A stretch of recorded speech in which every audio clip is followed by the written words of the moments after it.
आगरा में एलपीजी वितरक एसोसिएशन की बैठक में गैस उपभोक्ताओं और एजेंसी संचालकों से जुड़ी समस्याओं को प्रमुखता से उठाया गया। एसोसिएशन के राष्ट्रीय अध्यक्ष बीएस शर्मा ने कहा कि वितरकों का उद्देश्य उपभोक्ताओं को समय पर गैस सिलेंडर उपलब्ध कराना है, लेकिन केंद्र सरकार की कुछ नीतियों के चलते उपभोक्ताओं के साथ साथ गैस एजेंसी संचालकों को भी परेशानियों का सामना करना पड़ रहा है। उन्होंने ग्रामीण और शहरी क्षेत्रों में रिफिल उपलब्ध कराने की समय सीमा के अंतर को खत्म करने की मांग की है। आगरा के फतेहाबाद रोड स्थित होटल 7 हिल टावर में रविवार को एलपीजी वितरक एसोसिएशन की बैठक आयोजित की गई। बैठक में गैस उपभोक्ताओं और वितरकों से जुड़ी विभिन्न समस्याओं पर चर्चा हुई। एसोसिएशन के राष्ट्रीय अध्यक्ष बीएस शर्मा ने कहा कि गैस वितरकों की प्राथमिकता उपभोक्ताओं को समय पर रसोई गैस सिलेंडर उपलब्ध कराना है, लेकिन मौजूदा व्यवस्था में ग्रामीण और शहरी उपभोक्ताओं के लिए रिफिल उपलब्ध कराने की समय सीमा अलग अलग है।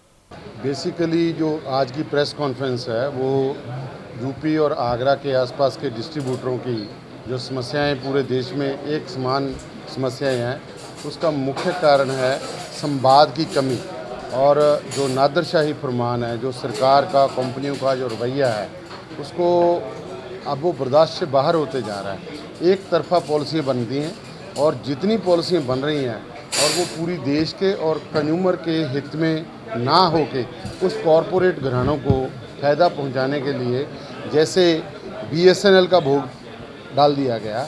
बीएस शर्मा के मुताबिक ग्रामीण क्षेत्र में करीब 45 दिन और शहरी क्षेत्र में करीब 25 दिन में रिफिल उपलब्ध कराया जा रहा है। उन्होंने कहा कि उपभोक्ताओं के साथ होने वाली इस असमानता को दूर किया जाना चाहिए ताकि सभी उपभोक्ताओं को समय पर गैस सिलेंडर मिल सके। ये मामला तो हम लोगों का नियमित है। एलपीजी हम डिस्ट्रीब्यूटर हैं, जो आप सभी अवगत हैं कि हमारा काम है आपके घरों तक एलपीजी पहुँचाना। और हमारी बहुत बरसों से एक तो कमीशन को लेकर के, जैसे मान साहब ने बताया कि 8 साल से उसमें बढ़ोतरी नहीं हुई। सरकार ने डिनोवा 1, डिनोवा 2 एक कमेटी बनाई, उसकी रिकमेंडेशन आई कि इतना कमीशन होना चाहिए, तो वो उसको बढ़ा नहीं रहे हैं, जबकि सरकार अपने घाटे की भरपाई के लिए जब भी ज़रूरत पड़ती है अपनी कीमत बढ़ा लेती है। अभी डीजल पेट्रोल की कीमतें बढ़ी, वाहनों की कीमतें बढ़ी, इंश्योरेंस बढ़ गया, एक्सप्लोजिव बढ़ गया, खर्चे बढ़ गए। हर साल जो कलेक्टर गाइडलाइन का वो बेस बढ़ जाता है, लेकिन हम पिछले 8 साल से वहीं के वहीं हैं। 35 रुपये में होम डिलीवरी करिए। उन्होंने सरकार से गैस एजेंसी संचालकों की समस्याओं का भी समाधान करने की मांग की, जिससे एजेंसी संचालन में आ रही परेशानियां दूर हो सके और उपभोक्ताओं को बेहतर सेवा मिल सके। हम लोग एक अभियान चला रहे हैं कि जो बड़े घरानों को ट्रांसफ़र करने की ये पॉलिसी हो रही है कि एलपीजी का व्यवसाय ख़त्म करके पीएनजी का व्यवसाय किया जाए, पीएनजी का व्यवसाय किया जाए। इसका हम लोग जन जागरूकता अभियान चला रहे हैं कि इसमें कंज्यूमर का नुकसान है, क्योंकि कंज्यूमर को आपका एलपीजी से बढ़िया कोई फ्यूल मिल नहीं सकता है। और जैसा कि अभी अध्यक्ष जी ने इससे पहले बताया कि 1.5 घंटे में जो खाना बनेगा पीएनजी से, वो हमारे एलपीजी में 1 घंटे में बनता है, पहली चीज़। दूसरी चीज़, हम लोगों के वितरकों का जहाँ तक मांग है, हम लोगों का अभी तक कमीशन 8 सालों में नहीं बढ़ाया गया है। बैठक में एलपीजी वितरण व्यवस्था को बेहतर बनाने और उपभोक्ताओं को समय पर रिफिल उपलब्ध कराने को लेकर कई महत्वपूर्ण मुद्दों पर चर्चा हुई। एसोसिएशन ने सरकार से उपभोक्ताओं और वितरकों दोनों के हित में आवश्यक कदम उठाने की मांग की।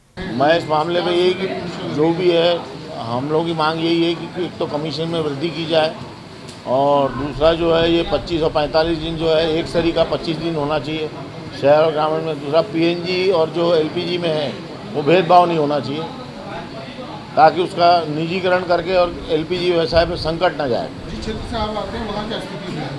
अभी तो स्थिति फिलहाल यही है, जो 25 और 45 दिन वाला सेम ही है, उसमें कोई बदलाव नहीं है। पीएनजी भी आ ही रहा है वहाँ पे। हमारी सबकी एक ही मांगे हैं जो हम लोग इसलिए इकट्ठा हुए हैं। पहला तो 45 दिन और 25 दिन का जो गैस वितरण का अंतर रखा गया है शहरी और ग्रामीण में, वो बहुत गलत है।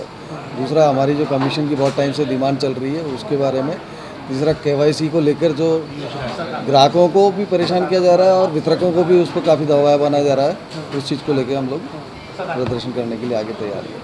बैठक का संचालन पीयूष राय ने किया। इस दौरान कार्यकारी प्रदेश अध्यक्ष अनिल कुमार, रामनिवास तिवारी, योगेश त्रिगुणायत और संजय यादव समेत एसोसिएशन के अन्य पदाधिकारी मौजूद रहे। सी न्यूज़ के लिए अनिल कुमार सिंह की रिपोर्ट।